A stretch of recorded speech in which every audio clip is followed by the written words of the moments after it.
ہمارا نفس کہتا ہے یہ جسم میرا ہے، میری ملکیت ہے، اٹس مائی ڈومین، میری خواہش پوری کرنی ہوگی. جیسے اس نے کہا میں نہیں جانتا کوئی خدا ہے میرے سوا اور میرے اوپر، میں نہیں مانتا. نفس بھی کہتا میں نہیں ماننے کو تیار، کیا حلال ہے کیا حرام ہے، کیا جائز ہے کیا ناجائز، میری خواہش پوری کرو.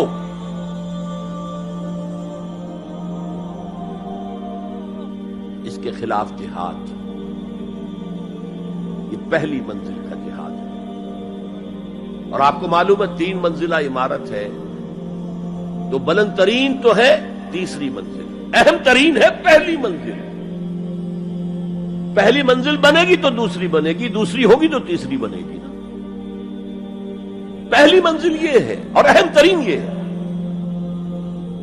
اسی لیے مولانا روم نے کہا نفس ماں ہم کم ترس فرعون نیست، میرا نفس بھی فرعون سے کم نہیں ہے، لیکن ایراعون نیست، اس کے پاس لاؤ لشکر تھا.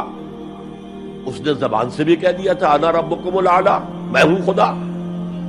میرا نفس بیچارہ اس کے پاس کوئی لاؤ لشکر نہیں، زبان سے تو یہ کچھ نہیں کہتا، اندر یہی کہتا میں بادشاہ ہوں اس وجود کا، میری مرضی پوری.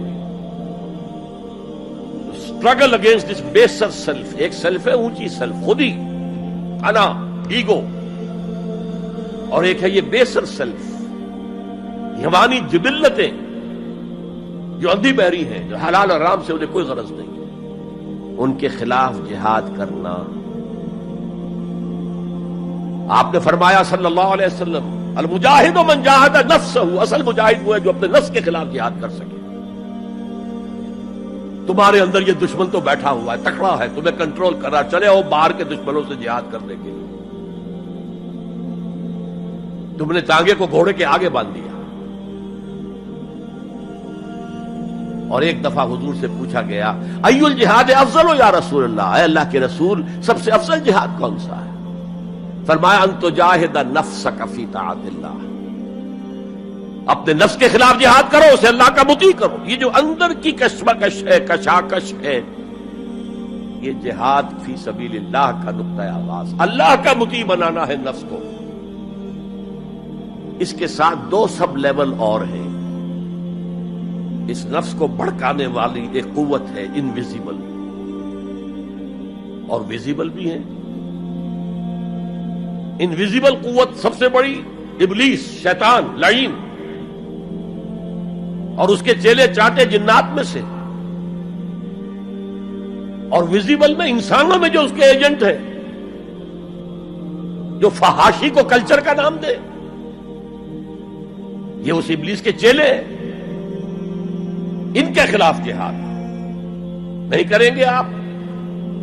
اگر آپ ان کے خلاف ایگریسو ایٹیٹیوڈ اختیار نہیں کریں گے تو آپ ان کے دباؤ میں آ جائیں گے. ان الشیطان لکم عدو فاتخذوہ عدوا، اے لوگوں یہ شیطان تمہارا دشمن ہے، اس کو اپنا دشمن سمجھو. وہ تمہیں سبز باغ دکھاتا ہے، بدی کو مزین کر کے دکھاتا ہے، اچھے اچھے نام اس کے رکھ دیتا ہے، اور تمہیں آمادہ کرتا ہے بدی کے ارتکاب پر. نہیں، وہ تمہارا دشمن ہے. افتتخذونہ وذریتہ اولیاء من دونی، تم مجھے چھوڑ کر اسے اور اس کے چیلے چانٹوں کو تم اپنا دوست بناتے ہو. نہیں، شیطان کے خلاف جنگ کرو. اور تیسرا اس پر سب لیول کیا ہے؟ معاشرہ اگر بگڑا ہوا ہے، اس کا عمومی رجحان برائی کی طرف ہے، تو سوشل پریشرز آپ کو ادھر دھکیلتے ہیں. جیسے کہ اگر کوئی موب جا رہا ہے تو اس کے ساتھ چلنا تو بہت آسان ہے، وہ خود ہی آپ کو دھکیلتا ہوا لے جائے گا. اس کے خلاف چلنا بہت مشکل کام. ہو سکتا ہے آپ بڑی زور لگا کے 4 قدم آگے بڑھیں، پھر کو ریلا آئے 10 قدم پیچھے لے جائے. تب 2 ہی راستے ہیں، زمانہ بات و سازت تو بعد زمانہ بے ساز. یا تو پیسو معاملہ ہے، زمانہ تمہارے ساتھ سازگاری نہیں کرتا، چھوڑو تم زمانے کے ساتھ سازگاری اختیار کر لو، چلو تم ادھر کو ہوا ہو جدھر کی. ایک یہ ہے کہ نہیں، زمانہ بات و سازت تو بعد زمانہ ستیس. زمانہ اگر تمہارے ساتھ سازگاری نہیں کر رہا تو زمانے سے جنگ کرو، لڑو، ریزسٹ کرو۔